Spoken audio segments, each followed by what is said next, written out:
नमस्कार, one page YouTube channel में आपका स्वागत है। आज सुनिए मुंशी प्रेमचंद का लिखा अमर उपन्यास गोदान भाग 2। होरी को रात भर नींद नहीं आई। नीम के पेड़ तले अपने बांस की खाट पर पड़ा बार बार तारों की ओर देखता था। गाय के लिए नांद गाड़नी है, बैलों से अलग उसकी नांद रहे तो अच्छा। अभी तो रात को बाहर ही रहेगी, लेकिन चौमासे में उसके लिए कोई दूसरी जगह ठीक करनी होगी। बाहर लोग नजर लगा देते हैं, कभी कभी तो ऐसा टोना टोटका कर देते हैं कि गाय का दूध ही सूख जाता है। थन में हाथ ही नहीं लगाने देती, लात मारती है। नहीं, बाहर बांधना ठीक नहीं, और बाहर नांद भी कौन गाड़ने देगा। कारिंदा साहब नजर के लिए मुंह फैलाएंगे। छोटी छोटी बात के लिए राय साहब के पास फरियाद ले जाना भी उचित नहीं। और कारिंदे के सामने मेरी सुनता कौन है। उनसे कुछ कहो तो कारिंदा दुश्मन हो जाए। जल में रहकर मगर से बैर करना बुड़बकपन है। भीतर ही बांधूंगा। आंगन है तो छोटा सा, लेकिन एक मड़ैया डाल देने से काम चल जाएगा। अभी पहला ही बयान है। 5 सेर से कम क्या दूध देगी। सेर भर तो गोबर ही को चाहिए। रुपया दूध देखकर कैसी ललचाती रहती है। अब पिए जितना चाहे। कभी कभी 2-4 सेर मालिकों को दे आया करूंगा। कारिंदा साहब की पूजा भी करनी ही होगी, और भोला के रुपए भी दे देना चाहिए। सगाई के ढकोसले में उसे क्यों डालूं। जो आदमी अपने ऊपर इतना विश्वास करे, उससे दगा करना नीचता है। 80 रुपए की गाय मेरे विश्वास पर दे दी, नहीं यहाँ तो कोई 1 पैसे को नहीं पतियाता। सन में क्या कुछ न मिलेगा। अगर 25 रुपए भी दे दूं तो भोला को ढारस हो जाए। धनिया से नाहक बता दिया। चुपके से गाय लाकर बांध देता तो चकरा जाती। लगती पूछने, किसकी गाय है, कहाँ से लाए हो। खूब दिख करके तब बताता, लेकिन जब पेट में बात पचे भी। कभी 2-4 पैसे ऊपर से आ जाते हैं, उनको भी तो नहीं छिपा सकता। और यह अच्छा भी है। उसे घर की चिंता रहती है। अगर उसे मालूम हो जाए कि इनके पास भी पैसे रहते हैं, तो फिर नखड़े बघारने लगे। गोबर जरा आलसी है, नहीं मैं गौ की ऐसी सेवा करता कि जैसी चाहिए। आलसी वालसी कुछ नहीं है। इस उम्र में कौन आलसी नहीं होता। मैं भी दादा के सामने मटरगस्ती ही किया करता था। बेचारे पहर रात से कुट्टी काटने लगते। कभी द्वार पर झाड़ू लगाते, कभी खेत में खाद फेंकते। मैं पड़ा सोता रहता। कभी जगा देते तो मैं बिगड़ जाता और घर छोड़कर भाग जाने की धमकी देता था। लड़के जब अपने माँ बाप के सामने भी जिंदगी का थोड़ा सा सुख न भोगेंगे, तो फिर जब अपने सिर पड़ गई तो क्या भोगेंगे। दादा के मरते ही क्या मैंने घर नहीं संभाल लिया। सारा गांव यही कहता था कि होरी घर बर्बाद कर देगा, लेकिन सिर पर बोझ पड़ते ही मैंने ऐसा चोला बदला कि लोग देखते रह गए। शोभा और हीरा अलग ही हो गए, नहीं आज इस घर की और ही बात होती। 3 हल एक साथ चलते, अब तीनों अलग अलग चलते हैं। सब समय का फेर है। धनिया का क्या दोष था। बेचारी जब से घर में आई, कभी तो आराम से न बैठी। डोली से उतरते ही सारा काम सिर पर उठा लिया। अम्मा को पान की तरह फेरती रहती थी। जिसने घर के पीछे अपने को मिटा दिया, देवरानियों से काम करने को कहती थी, तो क्या बुरा करती थी। आखिर उसे भी तो कुछ आराम मिलना चाहिए। लेकिन भाग्य में आराम लिखा होता तब तो मिलता। तब देवरों के लिए मरती थी, अब अपने बच्चों के लिए मरती है। वह इतनी सीधी, गमखोर, निर्छल न होती तो आज शोभा और हीरा जो मूंछों पर ताव देते फिरते हैं, कहीं भीख मांगते होते। आदमी कितना स्वार्थी हो जाता है। जिसके लिए मरो, वही जान का दुश्मन हो जाता है। होरी ने फिर पूर्व की ओर देखा। शायद भिनसार हो रहा है। गोबर काहे को जागने लगा। नहीं, कहके तो यही सोया था कि मैं अंधेरे ही चला जाऊंगा। जाकर नांद तो गाड़ दूं, लेकिन नहीं, जब तक गाय द्वार पर नहा जाए नांद गाड़ना ठीक नहीं। कहीं भोला बदल गए या और किसी कारण से गाय न दी तो सारा गांव तालियां पीटने लगेगा। चले थे गाय लेने। पट्टे ने इतनी फुर्ती से नांद गाड़ दी मानो इसी की कसर थी। भोला है तो अपने घर का मालिक, लेकिन जब लड़के सयाने हो गए तो बाप की कौन चलती है। कामता और जंगी अकड़ जाए तो क्या भोला अपने मन से गाय मुझे दे देंगे? कभी नहीं। सहसा गोबर चौंक कर उठ बैठा और आंखें मलता हुआ बोला, अरे यह तो भोर हो गया। तुमने नांद गाड़ दी दादा? होरी गोबर के सुगठित शरीर और चौड़ी छाती की ओर गर्व से देखकर और मन में यह सोचते हुए कि कहीं इसे गोरस मिलता तो कैसा पट्ठा हो जाता, बोला, नहीं, अभी नहीं गाड़ी। सोचा कहीं न मिले तो नाहक बद्ध हो। गोबर ने त्योरी चढ़ाकर कहा, मिलेगी क्यों नहीं। उनके मन में कोई चोर बैठ जाए, चोर बैठे या डाय, गाय तो उन्हें देनी ही पड़ेगी। गोबर ने और कुछ न कहा, लाठी कंधों पर रखी और चल दिया। होरी उसे जाते देखता हुआ अपना कलेजा ठंडा करता रहा। अब लड़के की सगाई में देर न करनी चाहिए। 17वां लग गया, मगर करे कैसे? कहीं पैसे के भी दर्शन हों। जब से तीनों भाइयों में अलगोजा हो गया, घर की साख जाती रही। मैं तो लड़का देखने आते हैं, पर घर की दशा देखकर मुंह फीका करके चले जाते हैं। 2-1 राजी भी हुए तो रुपए मांगते हैं। 200-300 लड़की का दाम चुकाए और इतना ही ऊपर से खर्च करे, तब जाकर ब्याह हो। कहाँ से आवे इतने रुपए? रास खलिहान में तुल जाती है, खाने भर को भी नहीं बचता। ब्याह कहाँ से हो? और अब तो सोना ब्याहने योग्य हो गई। लड़के का ब्याह न हुआ न सही, लड़की का ब्याह न हुआ तो सारी बिरादरी में हंसी होगी। पहले तो उसी की सगाई करनी है, पीछे देखी जाएगी। एक आदमी ने आकर राम राम किया और पूछा, तुम्हारी कोठी में कुछ बास होंगे महतो? होरी ने देखा, दमड़ी बंसोर सामने खड़ा है, नाटा, काला, खूब मोटा, चौड़ा मुंह, बड़ी बड़ी मूंछें, लाल आंखें, कमर में बांस काटने की कटार खोसे हुए। साल में 1-2 बार आकर चिके, कुर्सियां, मोढ़े, टोकरियां आदि बनाने के लिए कुछ बांस काट ले जाता था। होरी प्रसन्न हो गया। मुट्ठी गर्म होने की कुछ आशा बंधी। चौधरी को ले जाकर अपने तीनों कोठियां दिखाई, मोल भाव किया और 25 रुपए सैकड़े में 50 बांसों का बयाना ले लिया। फिर दोनों लौटे। होरी ने उसे चिलम पिलाई, जलपान कराया और तब रहस्यमय भाव से बोला, मेरे बांस कभी 30 रुपए से कम में नहीं जाते, लेकिन तुम घर के आदमी हो, तुमसे क्या मोल भाव करता? तुम्हारा वह लड़का जिसकी सगाई हुई थी, अभी परदेश से लौटा कि नहीं?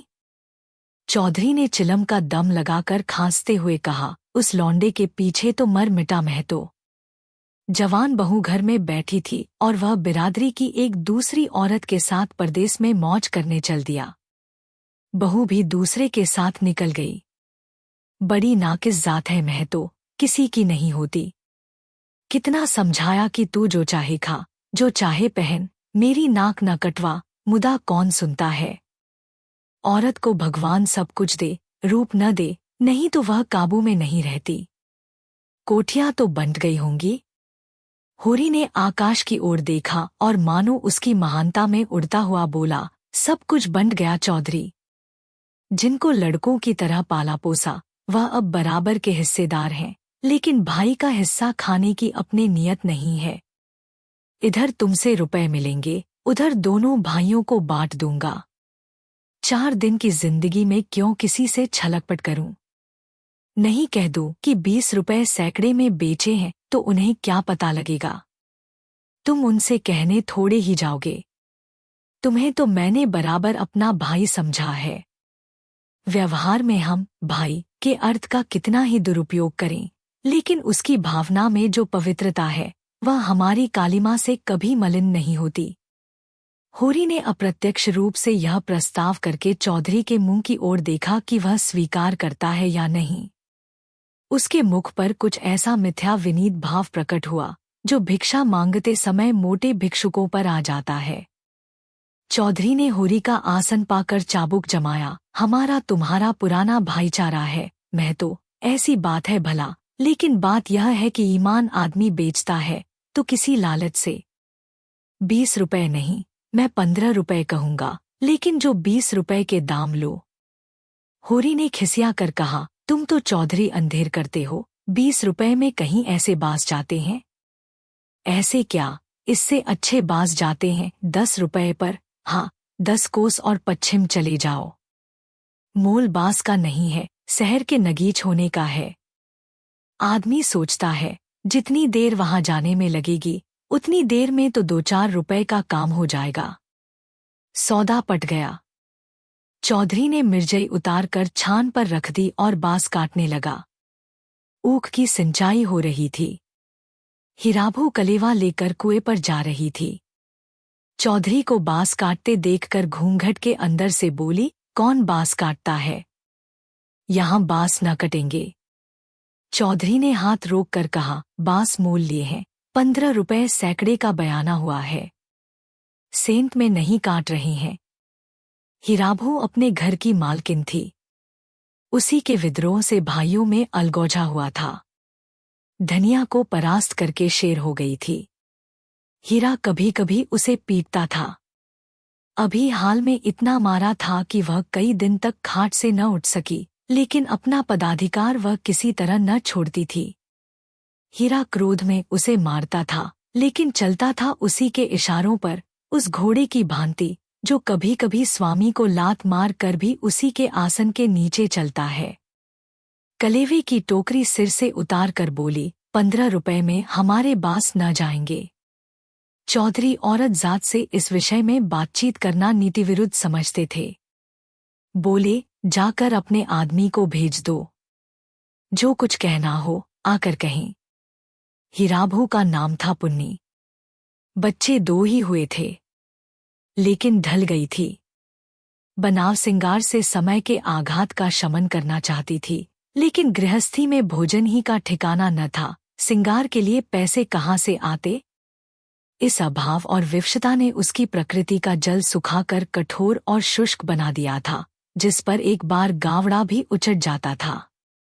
समीप आकर चौधरी का हाथ पकड़ने की चेष्टा करती हुई बोली, आदमी को क्यों भेज दूं? जो कुछ कहना हो मुझसे कहो ना। मैंने कह दिया, मेरे बांस न कटेंगे। चौधरी हाथ छुड़ाता था और पुन्नी बार बार पकड़ लेती थी। 1 मिनट तक यही हाथापाई होती रही। अंत में चौधरी ने उसे जोर से पीछे ढकेल दिया। पुन्नी धक्का खाकर गिर पड़ी, मगर फिर संभली और पांव से तल्ली निकालकर चौधरी के सिर, मुंह, पीठ पर अंधाधुंध जमाने लगी। बंसोर होकर उसे ढकेल दे। उसका यह अपमान। मारती जाती थी और रोती भी जाती थी। चौधरी उसे धक्का देकर नारी जाति पर बल का प्रयोग करके गच्चा खा चुका था। खड़े खड़े मार खाने के सिवा इस संकट से बचने की उसके पास और कोई दवा न थी। पुन्नी का रोना सुनकर होरी भी दौड़ा हुआ आया। पुन्नी ने उसे देखकर और जोर से चिल्लाना शुरू किया। होरी ने समझा, चौधरी ने पुनिया को मारा है। खून ने जोश मारा और अलगोजे की ऊंची बाधा को तोड़ता हुआ सब कुछ अपने अंदर समेटने के लिए बाहर निकल पड़ा। चौधरी को जोर से एक लात जमाकर बोला, अब अपना भला चाहते हो चौधरी, तो यहां से चले जाओ, नहीं तुम्हारी लहास उठेगी। तुमने अपने को समझा क्या है? तुम्हारी इतनी मजाल कि मेरी बहू पर हाथ उठाओ। चौधरी कसमें खा खा कर अपने सफाई देने लगा। तल्लियों की चोट में उसकी अपराधी आत्मा मौन थी। यह लात उसे निरपराध मिली और उसके फुले हुए गाल आंसुओं से भीग गए। उसने तो बहू को छुआ भी नहीं। क्या वह इतना गंवार है कि महतों के घर की औरतों पर हाथ उठाएगा? होरी ने अविश्वास करके कहा, आंखों में धूल मत झोंको चौधरी, तुमने कुछ कहा नहीं तो बहू झूठ-मूठ रोती है। रुपए की गर्मी है तो वह निकाल दी जाएगी, अलग है तो क्या हुआ, है तो एक खून। कोई तिरछी आंख से देखे तो आंख निकाल ले। पुन्नी चंडी बनी हुई थी। गला गाड़ कर बोली, तूने मुझे धक्का देकर गिरा नहीं दिया? खा जा अपने बेटे की कसम। हीरा को खबर मिली कि चौधरी और पुनिया में लड़ाई हो रही है। चौधरी ने पुनिया को धक्का दिया। पुनिया ने तल्लियों से पीटा। उसने पुर वहीं छोड़ा और ओंगी लिए घटनास्थल की ओर चला। गांव में अपने क्रोध के लिए प्रसिद्ध था। छोटा डील, गठा हुआ शरीर, आंखें कौड़ी की तरह निकल आई थी और गर्दन की नसें तन गई थी, मगर उसे चौधरी पर क्रोध न था, क्रोध था पुनिया पर। वह क्यों चौधरी से लड़ी? क्यों उसकी इज्जत मिट्टी में मिला दी? बंसोर से लड़ने झगड़ने का उसे क्या प्रयोजन था? उसे जाकर हीरा से समाचार कह देना चाहिए था। हीरा जैसा उचित समझता करता। वह उससे लड़ने क्यों गई? उसका बस होता तो वह पुनिया को पर्दे में रखता। पुनिया किसी बड़े से मुंह खोलकर बातें करे, यह उसे असह्य था। वह खुद जितना उद्दंड था, पुनिया को उतना ही शांत रखना चाहता था। जब भैया ने 15 रुपए में सौदा कर लिया, तो यह बीच में कूदने वाली कौन? आते ही उसने पुन्नी का हाथ पकड़ लिया और घसीटता हुआ अलग ले जाकर लगा लाते, जमान हरामजादी, तू हमारी नाक कटाने पर लगी हुई है। तू छोटे छोटे आदमियों से लड़ती फिरती है, किसकी पगड़ी नीची होती है बता? एक लात और जमाकर, हम तो वहां कलेओं की बाट देख रहे हैं, तू यहाँ लड़ाई ठाने बैठी है। इतनी बेशर्मी! आंख का पानी ऐसा गिर गया, खोद कर गाड़ दूंगा। पुन्नी हाय हाय करती जाती थी और कोसती जाती थी। तेरी मिट्टी उठे, तुझे हैजा हो जाए, तुझे मरी आवे, देवी मैया तुझे लील जाए, तुझे इन्फ्लुएजा हो जाए। भगवान करे तू कोढ़ी हो जाए। हाथ पांव कटकट गिरे। और गालियां तो हीरा खड़ा खड़ा सुनता रहा, लेकिन यह पिछली गाली उसे लग गई। हैजा, मरी आदि में कोई विशेष कष्ट न था। इधर बीमार पड़े, उधर विदा हो गए, लेकिन कोर, यह घिनौनी मौत और उससे भी घिनौना जीवन। वह तिलमिला उठा, दांत पीसता हुआ पुनिया पर झपटा और झोटे पकड़कर फिर उसका सिर जमीन पर रगड़ता हुआ बोला, हाथ पांव कटकर गिर जाएंगे तो मैं तुझे लेकर चाटूंगा। तू ही मेरे बाल बच्चों को पालेगी? ऐन, तू ही इतनी बड़ी गिरस्ती चलाएगी? तू तो दूसरा भतार करके किनारे खड़ी हो जाएगी। चौधरी को पुनिया की इस दुर्गति पर दया आ गई। हीरा को उदारतापूर्वक समझाने लगा, हीरा महतो, अब जाने दो, बहुत हुआ। क्या हुआ? बहू ने मुझे मारा, मैं तो छोटा नहीं हो गया। धन्य भाग कि भगवान ने यह दिन तो दिखाया। हीरा ने चौधरी को डांटा, तुम चुप रहो चौधरी, नहीं मेरे क्रोध में पड़ जाओगे तो बुरा होगा। औरत जात इसी तरह बहकती है। आज को तुमसे लड़ गई, कल को दूसरों से लड़ जाएगी। तुम भले मानुस हो, हंसकर टाल गए, दूसरा तो बर्दाश्त न करेगा। कहीं उसने भी हाथ छोड़ दिया तो कितनी आबरू रह जाएगी, बताओ। इस ख्याल ने उसके क्रोध को फिर भड़काया। लपका था कि होरी ने दौड़कर पकड़ लिया और उसे पीछे हटाते हुए बोला, अरे, हो तो गया। देख तो लिया दुनिया ने कि बड़े बहादुर हो। अब क्या उसे पीस कर पी जाओगे? हीरा अब भी बड़े भाई का अदब करता था। सीधे सीधे न लड़ता था। चाहता तो एक झटके में अपना हाथ छुड़ा लेता, लेकिन इतनी बेअदबी न कर सका। चौधरी की ओर देखकर बोला, अब खड़े क्या ताकते हो? जाकर अपने बांस काटो। मैंने सही कर दिया। 15 रुपए सैकड़े में तय है। कहाँ तो पुन्नी रो रही थी, कहाँ झमक कर उठी और अपना सिर पीट कर बोली, लगा दे घर में आग, मुझे क्या करना है। भाग फूट गया कि तुझ जैसे कसाई के पाले पड़ी। लगा दे घर में आग। उसने कलेऊ की टोकरी वहीं छोड़ दी और घर की ओर चली। हीरा गर्जा, वहां कहाँ जाती है, चल कुएं पर, नहीं खून पी जाऊंगा। पुनिया के पांव रुक गए। इस नाटक का दूसरा अंक न खेलना चाहती थी। चुपके से टोकरी उठाकर रोती हुई कुएं की ओर चली। हीरा भी पीछे पीछे चला। होरी ने कहा, अब फिर मारधाड़ न करना, इससे औरत बेशरम हो जाती है। धनिया ने द्वार पर आकर हाँक लगाई, तुम वहां खड़े खड़े क्या तमाशा देख रहे हो? कोई तुम्हारी सुनता भी है कि यूं ही शिक्षा दे रहे हो? उस दिन इसी बहू ने तुम्हें घूंघट की आड़ में दाढ़ीजार कहा था, भूल गए?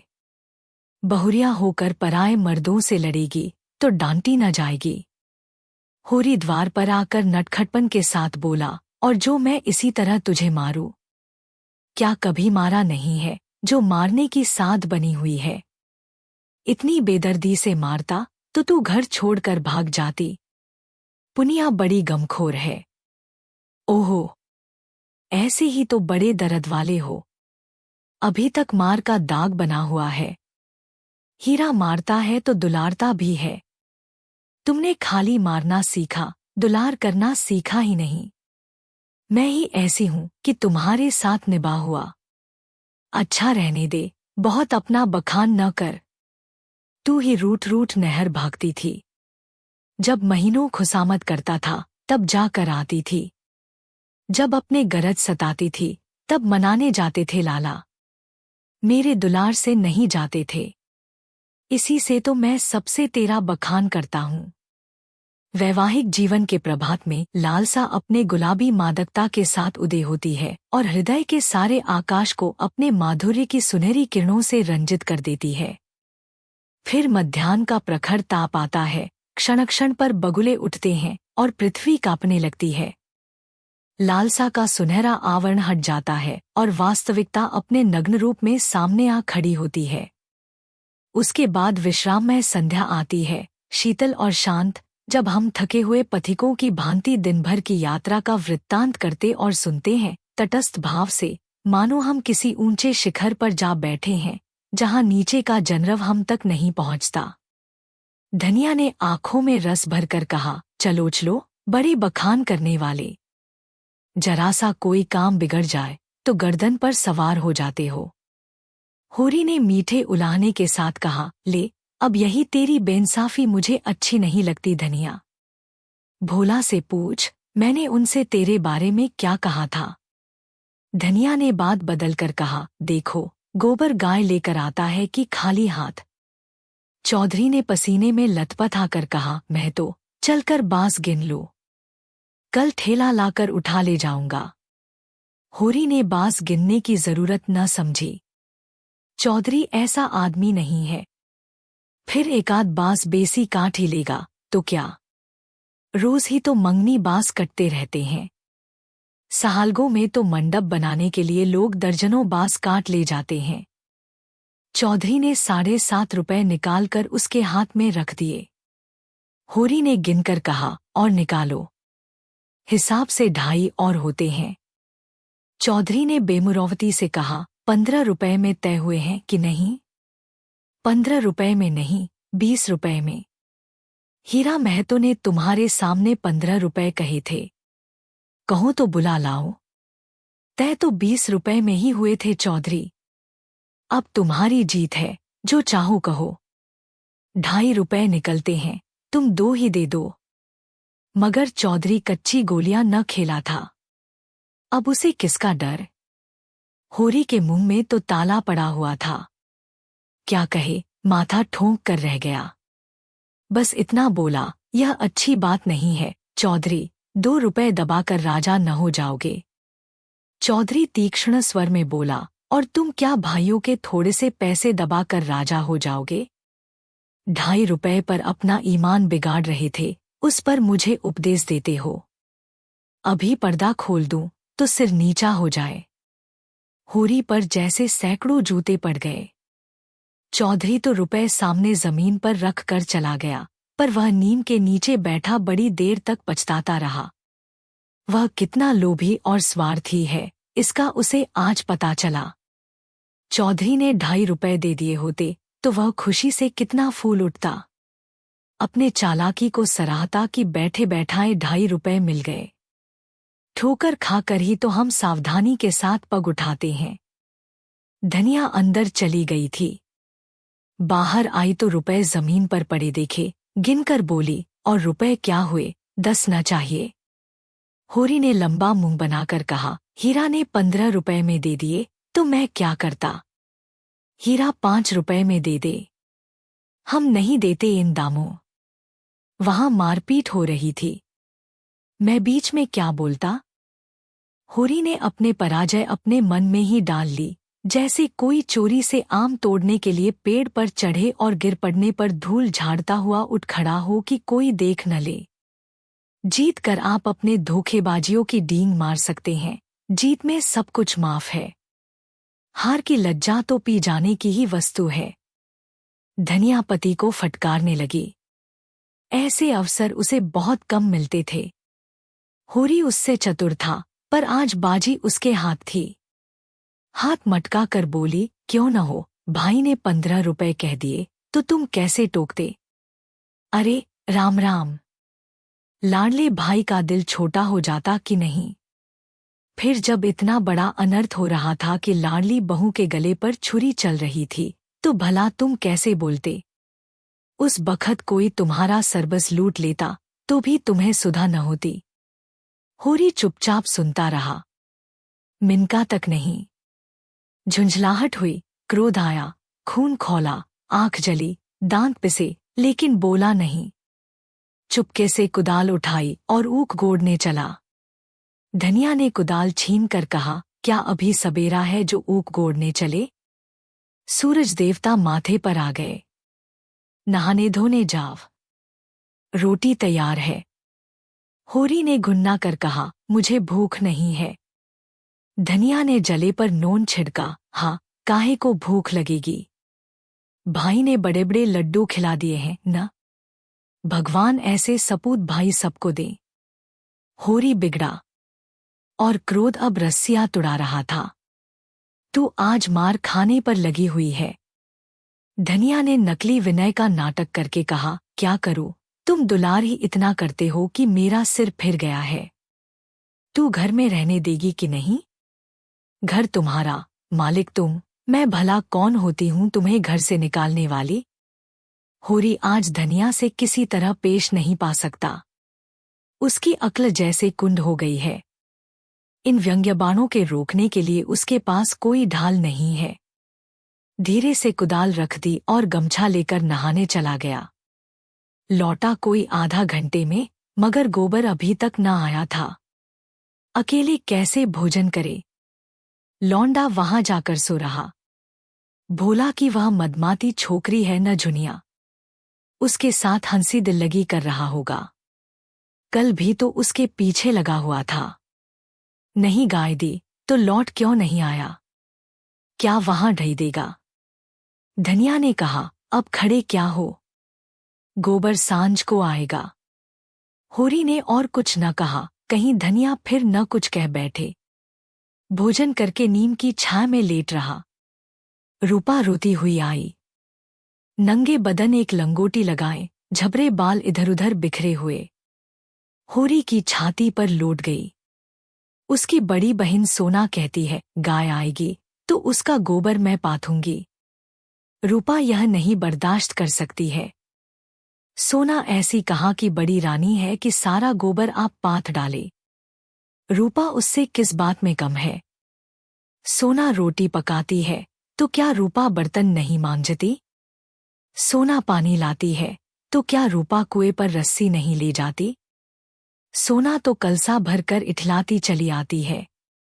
रस्सी समेट कर रूपा ही लाती है। गोबर दोनों साथ पाथती हैं। सोना खेत गोड़ने जाती है तो क्या रूपा बकरी चराने नहीं जाती? फिर सोना क्यों अकेली गोबर पाथेगी? यह अन्याय रूपा कैसे सहे? होरी ने उसके भोलेपन पर मुग्ध होकर कहा, नहीं, गाय का गोबर तू पार्थना।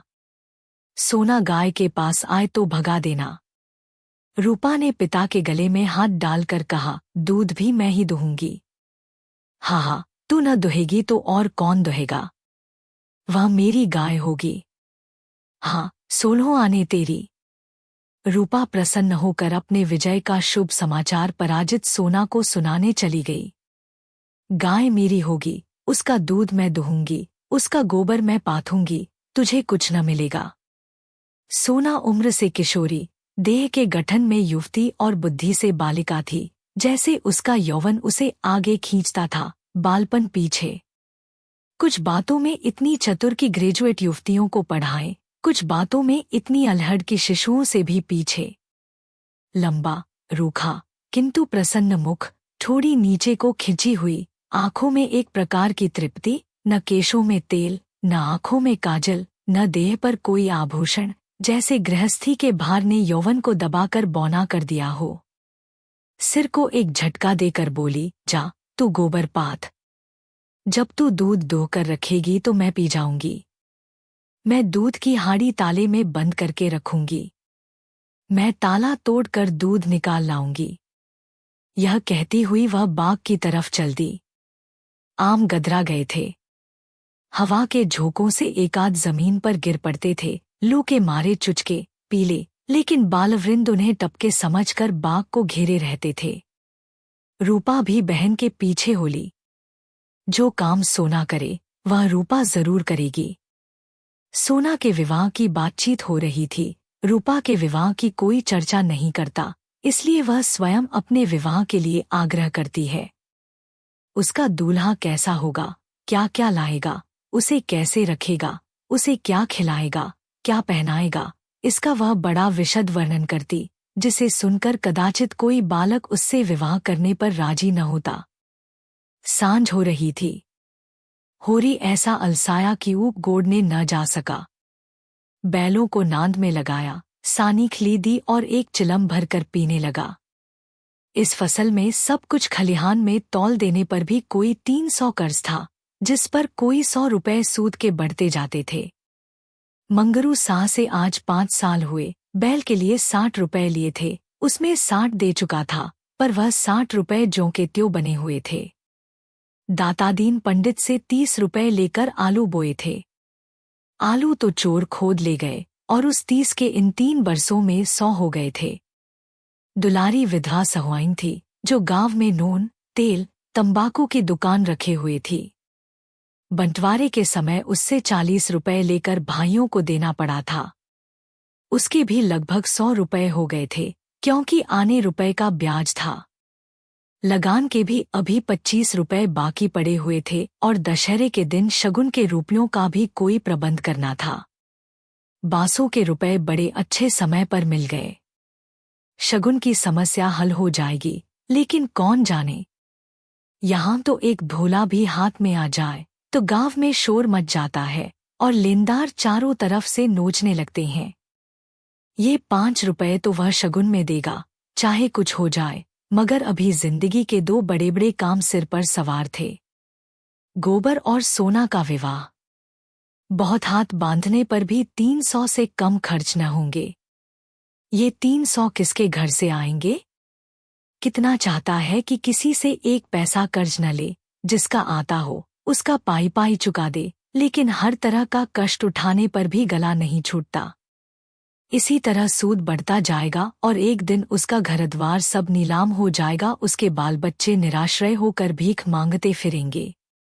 होरी जब काम धंधों से छुट्टी पाकर चिलम पीने लगता था, तो यह चिंता एक काली दीवार की भांति चारों ओर से घेर लेती थी, जिसमें से निकलने की उसे कोई गली न सूझती थी। अगर संतोष था तो यही कि यह विपत्ति अकेले उसी के सिर न थी। प्राय सभी किसानों का यही हाल था।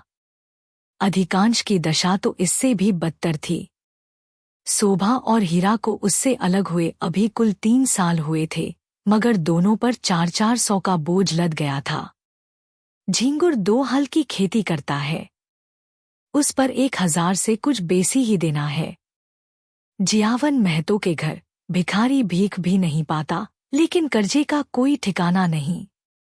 यहाँ कौन बचा है? सहसा सोना और रूपा दोनों दौड़ी हुई आईं और एक साथ बोली, भैया गाय ला रही हैं। आगे आगे गाय, पीछे पीछे भैया है।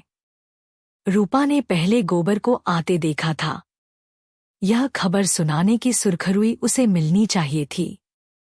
सोना बराबर की हिस्सेदार हुई जाती है, यह उससे कैसे सहा जाता। उसने आगे बढ़कर कहा, पहले मैंने देखा था। तभी दौड़ी। बहन ने तो पीछे से देखा। सोना इस दावे को स्वीकार न कर सकी। बोली, तूने भैया को कहाँ पहचाना? तू तो कहती थी कोई गाय भागी आ रही है। मैंने ही कहा भैया है। दोनों फिर बाग की तरफ दौड़ी, गाय का स्वागत करने के लिए। धनिया और होरी दोनों गाय बांधने का प्रबंध करने लगे। होरी बोला, चलो जल्दी से नांद गाड़ दें। धनिया के मुख पर जवानी चमक उठी थी। नहीं, पहले थाली में थोड़ा सा आटा और गुड़ घोल कर रख दें। बेचारी धूप में चली होगी, प्यासी होगी। तुम जाकर नांद गाड़ो, मैं घोलती हूं। कहीं एक घंटी पड़ी थी, उसे ढूंढ ले, उसके गले में बांधेंगे। सोना कहाँ गई? सहुआइन की दुकान से थोड़ा सा काला डोरा मंगवा लो, गाय को नजर बहुत लगती है। आज मेरे मन की बड़ी भारी लालसा पूरी हो गई। धनिया अपने हार्दिक उल्लास को दबाए रखना चाहती थी।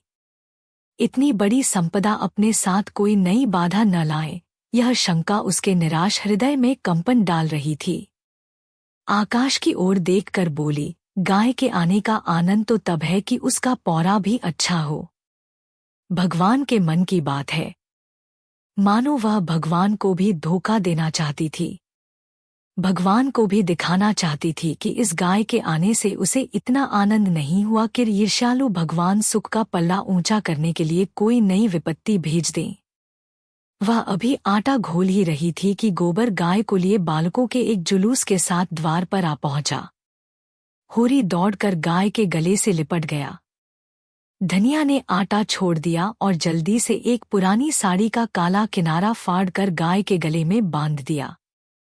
होरी श्रद्धाविह्वल नेत्रों से गाय को देख रहा था, मानो साक्षात देवी जी ने घर में पदार्पण किया हो। आज भगवान ने यह दिन दिखाया कि उसका घर गौ के चरणों से पवित्र हो गया। यह सौभाग्य न जाने किसके पुण्य प्रताप से। धनिया ने भयातुर होकर कहा, खड़े क्या हो, आंगन में नांद गाड़ दो। आंगन में जगह कहाँ है? बहुत जगह है, मैं तो बाहर ही गाड़ता हूं। पागल ना बनो, गांव का हाल जानकर भी अनजान बनते हो। अरे, बित्ते भर के आंगन में गाय कहाँ बांधोगी भाई? जो बात नहीं जानते उसमें टांग मत अड़ाया करो। संसार भर की विद्या तुम ही नहीं पढ़े हो। होरी सचमुच आपे में न था। गौ उसके लिए केवल भक्ति और श्रद्धा की वस्तु नहीं, सजीव संपत्ति थी।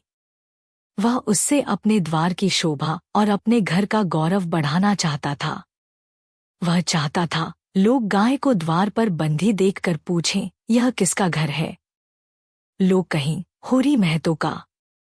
तभी लड़की वाले भी उसकी विभूति से प्रभावित होंगे।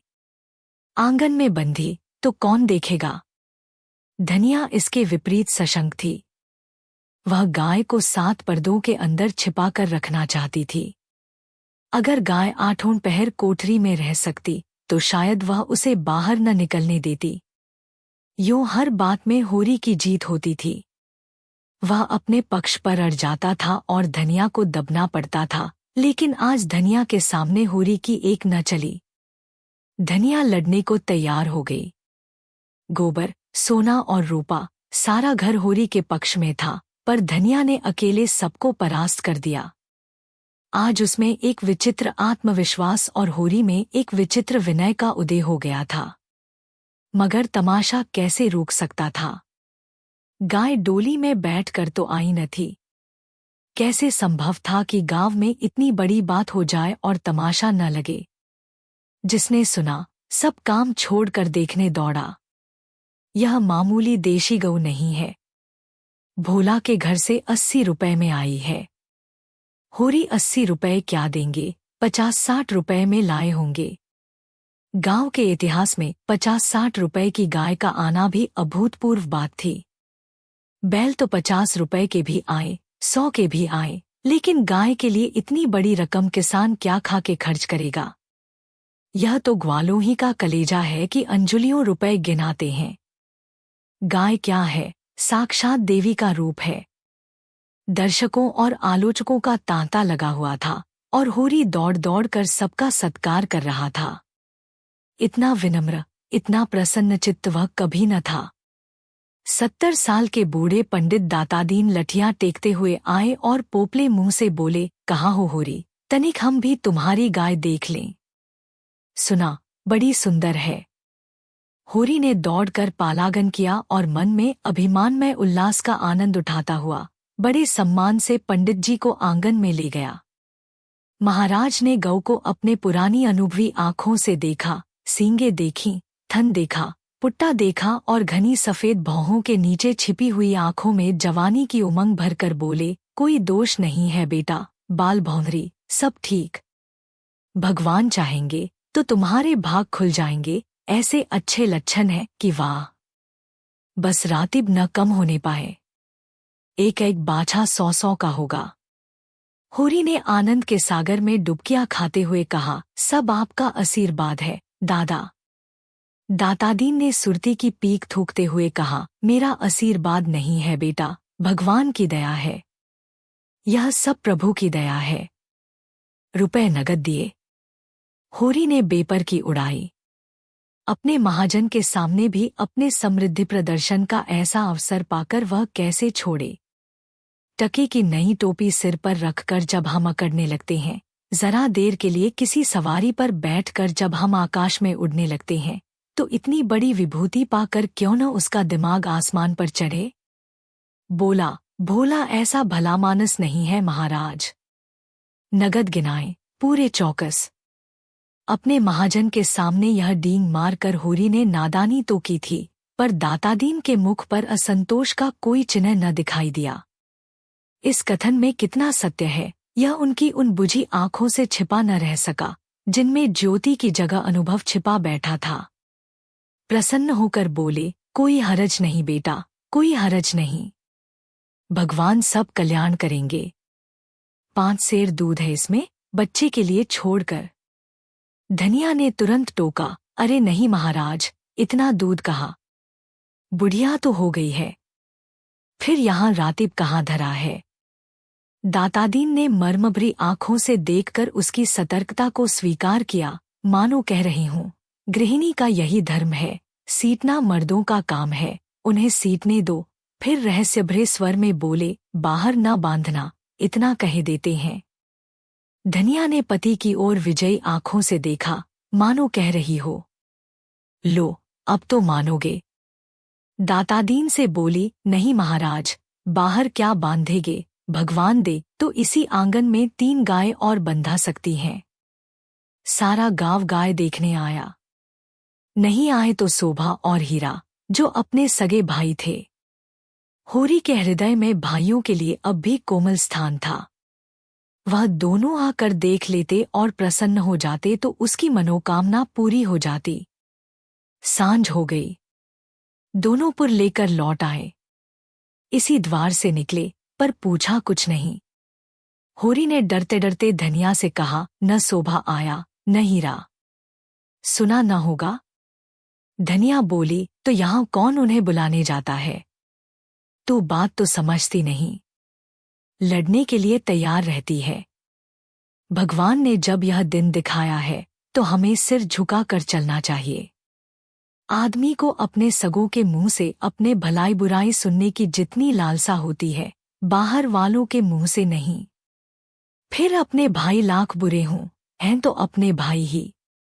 अपने हिस्से खरे के लिए सभी लड़ते हैं, पर इससे खून थोड़े ही बंट जाता है। दोनों को बुलाकर दिखा देना चाहिए, नहीं कहेंगे गाय लाए, हमसे कहा तक नहीं। धनिया ने नाक सिकोड़ कर कहा, मैंने तुमसे 100 बार 1000 बार कह दिया, मेरे मुंह पर भाइयों का बखान न किया करो, उनका नाम सुनकर मेरी देह में आग लग जाती है। सारे गांव ने सुना, क्या उन्होंने न सुना होगा। कुछ इतनी दूर भी तो नहीं रहते। सारा गांव देखने आया, उन्हीं के पांवों में मेहंदी लगी हुई थी, मगर आए कैसे। जलन हो रही होगी कि इसके घर गाय आ गई। छाती फटी जाती होगी। दियाबत्ती का समय आ गया था। धनिया ने जाकर देखा तो बोतल में मिट्टी का तेल न था। बोतल उठाकर तेल लाने चली गई। पैसे होते तो रूपा को भेजती, उधार लाना था, कुछ मुंह देखी कहेगी, कुछ लल्लो चप्पो करेगी, तभी तो तेल उधार मिलेगा। होरी ने रूपा को बुलाकर प्यार से गोद में बैठाया और कहा, जरा जाकर देख, हीरा काका आ गए कि नहीं। शोभा काका को भी देखती आना। कहना, दादा ने तुम्हें बुलाया है। न आए, हाथ पकड़कर खींच लाना। रूपा ठुनक कर बोली, छोटी काकी मुझे डांटती है। काकी के पास क्या करने जाएगी? फिर शोभाभू तो तुझे प्यार करती है। शोभा काका मुझे चिढ़ाते हैं। मैं न कहूंगी। क्या कहते हैं, बता। चिढ़ाते हैं। क्या कहकर चिढ़ाते हैं? कहते हैं, तेरे लिए मूस पकड़ रखा है, ले जा, भून कर खा ले। होरी के अंतस्थल में गुदगुदी हुई। तू कहती नहीं, पहले तुम खा लो तो मैं खाऊंगी। अम्मा मने करती हैं। कहती हैं, उन लोगों के घर ना जाया करो। तू अम्मा की बेटी है कि दादा की? रूपा ने उसके गले में हाथ डालकर कहा, अम्मा की, और हंसने लगी। तो फिर मेरी गोद से उतर जा। आज मैं तुझे अपने थाली में न खिलाऊंगा। घर में एक ही फूल की थाली थी। होरी उसी थाली में खाता था। थाली में खाने का गौरव पाने के लिए रूपा होरी के साथ खाती थी। इस गौरव का परित्याग कैसे करे? हुमक कर बोली, अच्छा, तुम्हारी। तो फिर मेरा कहना मानेगी कि अम्मा का? तुम्हारा। तो जाकर हीरा और शोभा को खींच ला। और जो अम्मा बिगड़े, अम्मा से कहने कौन जाएगा? रूपा कूदती हुई हीरा के घर चली। द्वेष का मायाजाल बड़ी बड़ी मछलियों को ही फंसाता है। छोटी मछलियां या तो उसमें फंसती ही नहीं या तुरंत निकल जाती हैं। उनके लिए वह घातक जाल क्रीड़ा की वस्तु है, भय की नहीं। भाइयों से होरी की बोलचाल बंद थी, पर रूपा दोनों घरों में आती जाती थी। बच्चों से क्या बैर। लेकिन रूपा घर से निकली ही थी कि धनिया तेल लिए मिल गई। उसने पूछा, सांझ की बेला कहाँ जाती है, चल घर। रूपा माँ को प्रसन्न करने के प्रलोभन को न रोक सकी। धनिया ने डांटा, चल घर, किसी को बुलाने नहीं जाना है। रूपा का हाथ पकड़े हुए वह घर आई और होरी से बोली, मैंने तुमसे 1000 बार कह दिया, मेरे लड़कों को किसी के घर न भेजा करो। किसी ने कुछ करकरा दिया तो मैं तुम्हें लेकर चाटूंगी। ऐसा ही बड़ा प्रेम है तो आप क्यों नहीं जाते? अभी पेट नहीं भरा जान पड़ता है। होरी नान जमा रहा था। हाथों में मिट्टी लपेटे हुए अज्ञान का अभिनय करके बोला, किस बात पर बिगड़ती है भाई? यह तो अच्छा नहीं लगता कि अंधे कुकुर की तरह हवा को भूखा करे। धनिया को कुप्पी में तेल डालना था। इस समय झगड़ा न बढ़ाना चाहती थी। रूपा भी लड़कों में जा मिली। पहर रात से ज्यादा जा चुकी थी। नांद गड़ चुकी थी। सानी और खली डाल दी गई थी। गाय मन मारे उदास बैठी थी, जैसे कोई वधू ससुराल आई हो। नांद में मुंह तक न डालती थी। होरी और गोबर खाकर आधी आधी रोटियां उसके लिए लाए, पर उसने सूंघा तक नहीं। मगर यह कोई नई बात न थी। जानवरों को भी बहुधा घर छूट जाने का दुख होता है। होरी बाहर खाट पर बैठकर चिलम पीने लगा तो फिर भाइयों की याद आई। नहीं, आज इस शुभ अवसर पर वह भाइयों की उपेक्षा नहीं कर सकता। उसका हृदय यह विभूति पाकर विशाल हो गया था। भाइयों से अलग हो गया है तो क्या हुआ? उनका दुश्मन तो नहीं है। यही गाय 3 साल पहले आई होती तो सभी का उस पर बराबर अधिकार होता। और कल को यही गाय दूध देने लगेगी तो क्या वह भाइयों के घर दूध न भेजेगा या दही न भेजेगा? ऐसा तो उसका धर्म नहीं है। भाई उसका बुरा चेते, वह क्यों उनका बुरा चेते? अपनी अपनी करनी तो अपने अपने साथ है। उसने नारियल खाट के पाए से लगाकर रख दिया और हीरा के घर की ओर चला।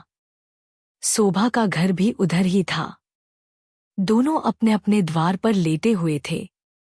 काफी अंधेरा था। होरी पर उनमें से किसी की निगाह नहीं पड़ी। दोनों में कुछ बातें हो रही थी। होरी ठिठक गया और उनकी बातें सुनने लगा। ऐसा आदमी कहाँ है जो अपने चर्चा सुनकर टाल जाए?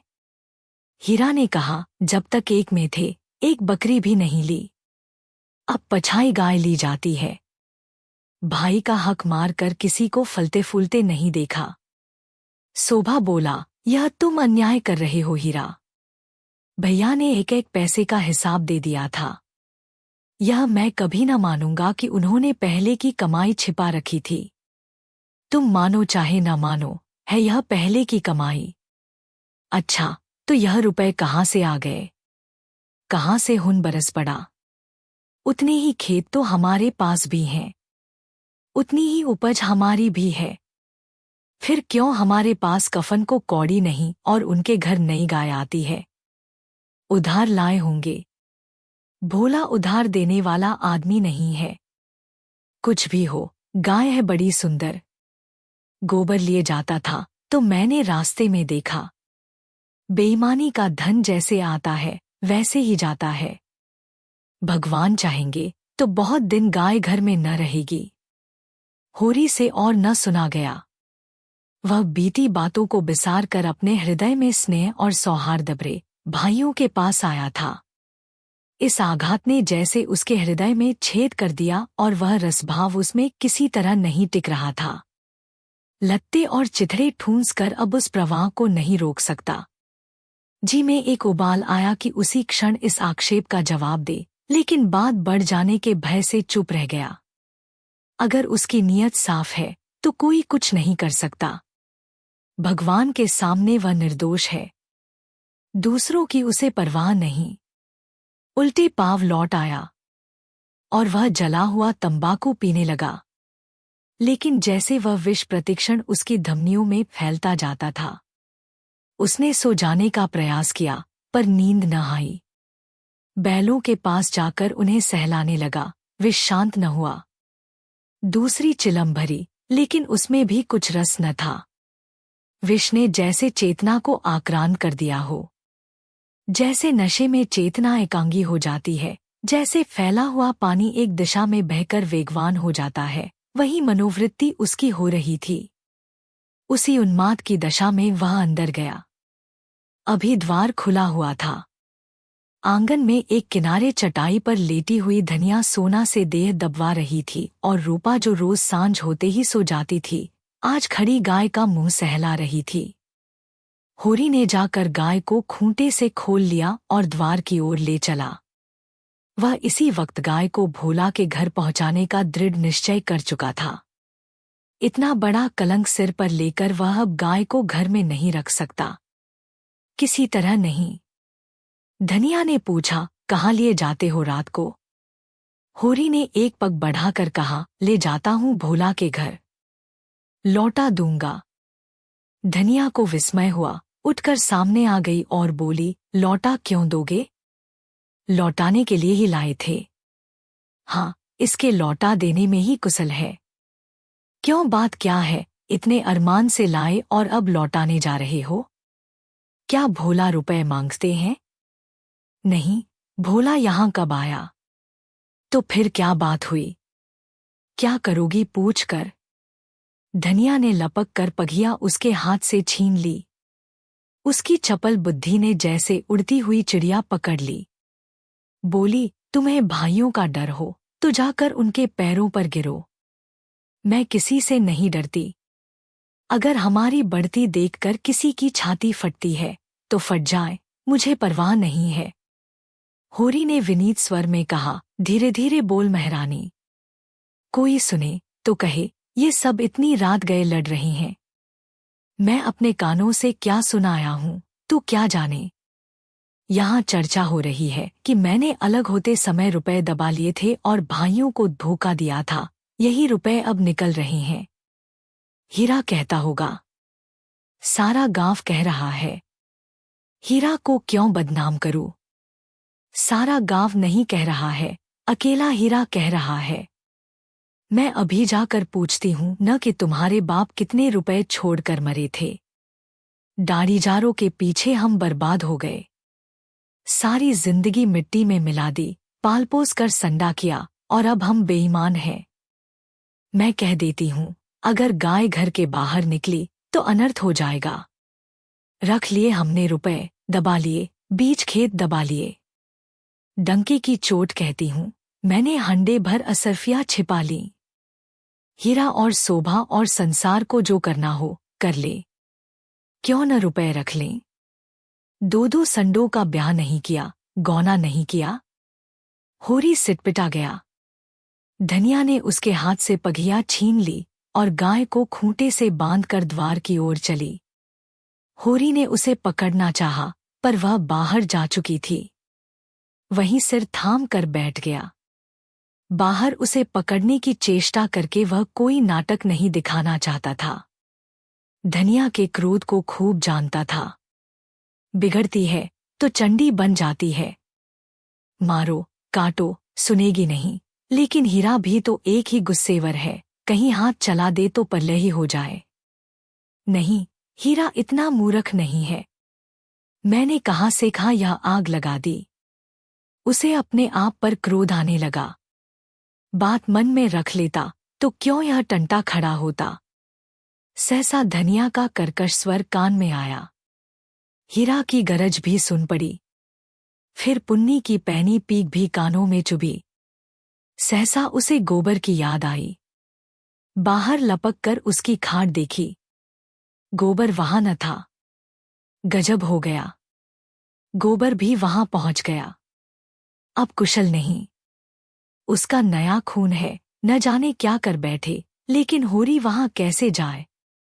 हीरा कहेगा, आप तो बोलते नहीं, जाकर इस डाइन को लड़ने के लिए भेज दिया। कोलाहल प्रतिक्षण प्रचंड होता जाता था। सारे गांव में जाग पड़ गई। मालूम होता था कहीं आग लग गई है और लोग खाट से उठ बुझाने दौड़े जा रहे हैं। इतनी देर तक तो वह जब्त किए बैठा रहा, फिर न रहा गया। धनिया पर क्रोध आया। वह क्यों चढ़कर लड़ने गई। अपने घर में आदमी न जाने किसको क्या कहता है। जब तक कोई मुंह पर बात न कहे, यही समझना चाहिए कि उसने कुछ नहीं कहा। होरी की कृषक प्रकृति झगड़े से भागती थी। 4 बातें सुनकर गम खा जाना इससे कहीं अच्छा है कि आपस में तनाजा हो। कहीं मारपीट हो जाए तो थाना पुलिस हो, बंधे बंधे फिरो, सबकी चिरौरी करो, अदालत की धूल फांको, खेती बाड़ी जहन्नुम में मिल जाए। उसका हीरा पर तो कोई बस न था, मगर धनिया को तो वह जबरदस्ती खींच ला सकता है। बहुत होगा, गालियां दे लेगी, 1-2 दिन रूठी रहेगी, थाना पुलिस की नौबत तो न आएगी। जाकर हीरा के द्वार पर सबसे दूर दीवार की आड़ में खड़ा हो गया। एक सेनापति की भांति मैदान में आने के पहले परिस्थिति को अच्छी तरह समझ लेना चाहता था।